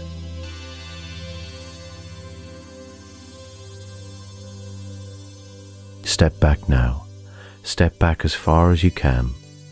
Let the rift fade into the curve of the planet, and the planet shrink to a blue point in a vast and quiet dark. The crack we have been wandering along, the long seam from Ethiopia down through the lakes and into Mozambique, is only a thin line on the skin of a small world, turning slowly in space. And yet, that thin line has its own clock, a clock that ticks in millions of years, not seconds. A clock so slow that no human hand has ever felt it move. Think for a moment about how short our lives are next to this clock. A human lifetime is, at best, a little over 100 years. The rift has been opening for around 25 million years. If we shrank that long history down to a single day, all of human civilization would fit into the last few seconds before midnight. The pyramids, the cathedrals, the cities of glass and steel, all of it would flicker by in less than a heartbeat of rift time. The continent does not notice us. It does not hurry. It does not pause. And the rift itself is only one small chapter in a much older story. The atoms inside the basalt, rising through the cracks, were made long before Earth existed. The iron in the dark, lava, the magnesium in the green crystals, the calcium that drifts into the rift lakes and settles as pale layers on the lake floor. All of these atoms were forged inside ancient stars that lived and died before our sun was born. When those stars ended, they scattered their insides across the dark. Clouds of that scattered dust slowly gathered. Some of it became our world. So, when you look at a photograph of glowing lava in the Afar, you are looking at starlight in another form. The same is true of the water in the rift lakes. The same hydrogen that fills Lake Tanganyika has drifted through space, gathered into comets and oceans, fallen as rain over countless mountains, and finally settled into that long, deep basin. The same is true of the leaves on the acacia trees along the rift floor. The same is true of the bones of the antelope. The same is true of you. The calcium in your bones came from old stars. The iron in your blood was made in supernovae. The carbon in every cell of your body was cooked inside a furnace, far older than the Earth. We are, in a real and physical sense, made of the same material as the rift, the lava, the lakes, and the salt flats. We are pieces of star stuff that have woken up for a little while and learned to wonder about the ground beneath us. That is a soft thing to hold, lying there in the dark. The continent splitting apart, the slow pull of the plates, the patient breath of the volcanoes. None of it is separate from you. It is the same dust, arranged in different ways. The rift is matter learning to move. You are matter learning to wander. For a brief moment, the two are looking at each other across a campfire of time, and the clock keeps ticking. While you sleep tonight, the plates will drift a fraction of a hair. While you dream, a few more grains of basalt will cool somewhere in the Afar. While you breathe in and out, a small bubble of gas will rise through the deep waters of Lake Kivu and settle into a slow, quiet layer. None of this is dramatic. None of it asks for your attention. It simply continues the way it has continued long before any of us arrived, and the way it will continue long after. Some night, far in the future, a different kind of listener may look at this same place and see a coastline where the rift now lies. They may walk on a beach of black sand, made from old lava, with a young ocean lapping at their feet, and not know that once it was a valley. Or perhaps they will look at a quiet, healed scar and say that the splitting stopped before it ever finished. Either way, the atoms will still be the same atoms. The stars will still be inside the stones. The slow clock will still be turning. For now, the rift is here. You are here. The night is quiet, and the long, patient story of Earth is unfolding so gently that it sounds almost like breathing. In and out, in and out. The continent, the lake, the lung, all of it made of the same old dust, drifting softly through a dark and beautiful sky.